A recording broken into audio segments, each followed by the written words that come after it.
Shalom saudara dikasihi Tuhan Yesus Kristus. Selamat malam, selamat berjumpa dalam renungan pada malam hari ini. Doa dan harapan saya saudara semua ada dalam keadaan yang baik, sehat, penuh sukacita, dan berlimpah berkat Tuhan. Sebelum kita mendengarkan renungan firman Tuhan, mari sama-sama kita siapkan hati dan berdoa. Bapa kami yang di sorga, Bapa dalam nama Tuhan Yesus Kristus, Bapa yang sungguh sangat baik, Bapa yang perkasa, berkuasa dan mulia. Kami bersyukur untuk penyertaan Tuhan, pimpinan-Mu di sepanjang hari ini. Oleh karena Tuhanlah, kami sanggup melakukan semuanya. Pada saat ini Tuhan, kami rindu mendengarkan sabda kebenaran firman-Mu. Urapi kami Tuhan, agar kami mengerti dan memahami akan kehendak-Mu, dan taat melakukan firman-Mu. Dalam nama Tuhan Yesus kami sudah berdoa. Haleluya, amin. Saudara dikasih Tuhan, pembacaan Alkitab kita pada saat ini terdapat dalam kitab Nabi Zakaria pasal 13 dan 14. Saudara dapat membacanya secara pribadi setelah mendengarkan renungan ini.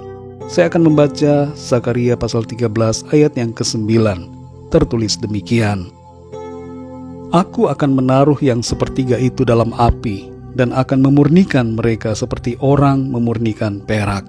Aku akan menguji mereka seperti orang menguji emas. Mereka akan memanggil namaku, dan aku akan menjawab mereka. Aku akan berkata, mereka adalah umatku, dan mereka akan menjawab, Tuhan adalah Allahku. Saudara dikasih Tuhan, sejak dulu hingga sekarang ini, emas menjadi barang yang berharga. Harganya selalu naik dan menjadi semakin mahal. Berbagai negara di dunia ini juga menjadikan emas sebagai cadangan devisa mereka. Bank Sentral Indonesia termasuk salah satu bank di dunia yang menyimpan emas sebagai cadangan untuk menopang dan menjaga stabilitas sistem keuangan negara. Di sisi yang lain, emas seringkali dipakai sebagai modus untuk penipuan dan kejahatan, karena ada banyak orang yang tertarik pada nilainya yang berharga. Emas dihasilkan melalui suatu proses pemilihan, pembersihan, pencucian dan pemanasan dengan api. Proses demi proses itu pada akhirnya akan menghasilkan emas setelah berbagai unsur atau senyawa yang lain terpisahkan oleh proses itu.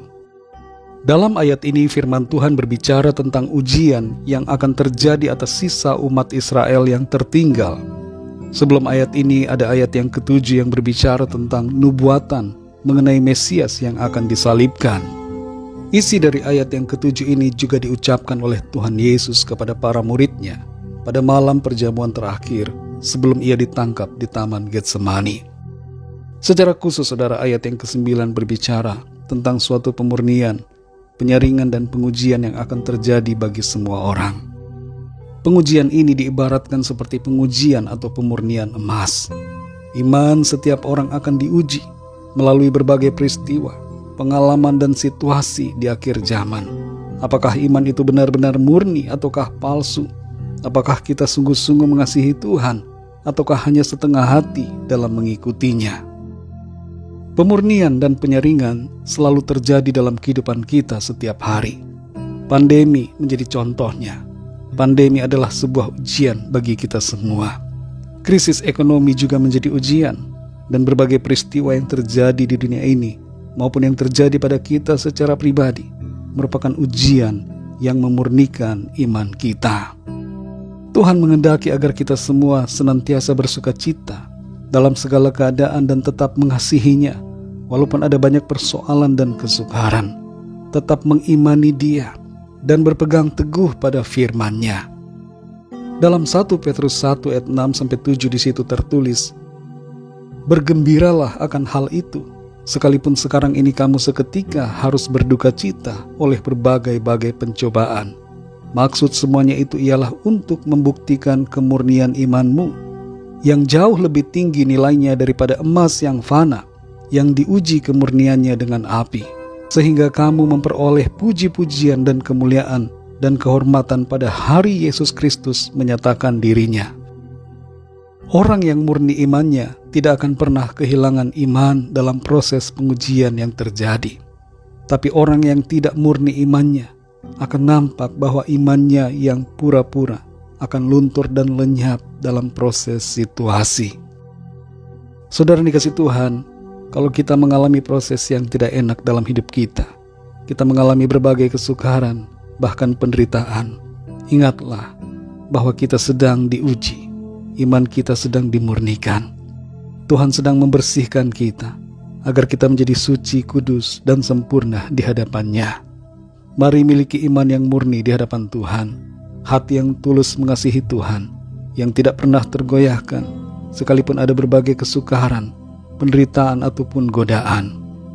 Ketahuilah bahwa bukan hanya kita sendiri yang diuji. Semua orang mengalami pengujian, semua orang mengalami penyaringan. Karena itu mari kita tetap jaga iman kita di tengah dunia ini yang semakin menjauh dari Tuhan, agar ketika Tuhan Yesus datang kembali, Ia mendapati kita setia dalam iman kepadanya. Sekali lagi saudara, jangan kita kaget atau kecewa ketika kita masuk dalam pengujian iman. Tetap bersyukur dan bersuka cita. Bergembiralah dalam semuanya itu, karena Tuhan, sumber kekuatan, akan memberikan kita pertolongan dan kekuatan untuk kita mampu menanggung semuanya. Mari kita berdoa saudara. Bapa kami yang di sorga, Bapa dalam nama Tuhan Yesus Kristus, Bapa yang baik, yang berkuasa, Bapa yang berdaulat atas segala-galanya, Tuhan yang penuh kasih dan selalu setia kepada setiap kami. Kami bersyukur untuk firman-Mu yang sudah kami dengar pada saat ini, yang berbicara tentang pengujian, penyaringan iman yang terjadi kepada setiap kami. Kami sadari Tuhan bahwa setiap situasi dan keadaan merupakan proses yang Tuhan izinkan terjadi untuk memurnikan iman kami dan menjadikan kami sempurna di hadapan Tuhan. Tuntun kami terus ya Tuhan, kuatkan kami Roh Kudus, berikan kami hati yang peka dan hati yang selalu mengasihi Tuhan. Dalam keadaan apapun juga kami mau setia, teguh beriman kepada Tuhan. Terima kasih Bapa, ampuni kami akan segala dosa dan kesalahan kami, seperti kami juga mengampuni orang yang bersalah kepada kami. Dan tuntunlah kami selalu untuk berjalan dalam kebenaran-Mu. Berkati kami Tuhan di sepanjang malam hari ini, lingkupi kami dengan kuasa dan kasih-Mu.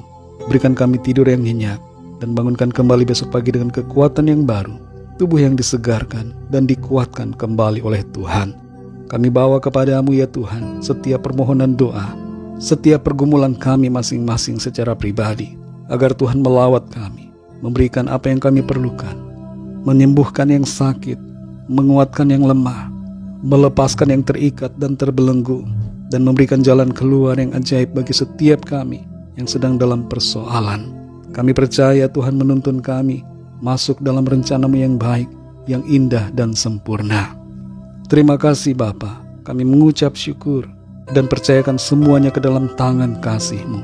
Kami percaya kami alami kemenangan, sukacita dan berkat Tuhan.